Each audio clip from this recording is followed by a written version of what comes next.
Oh, je dirais que d'une part, ça éclaire le personnage, parce que si on se rappelle de ses vœux, le 31 décembre, il souhaitait d'être unis, bienveillants, solidaires. Alors, on a un peu du mal à trouver la bienveillance là-dedans.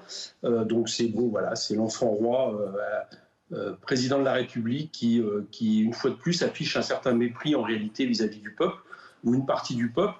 Et puis surtout, c'est irresponsable, parce que on n'a vraiment pas besoin dans ce moment de tension, de division, de discrimination, de comme ça, j'allais dire, pointer un adversaire qui serait non pas le...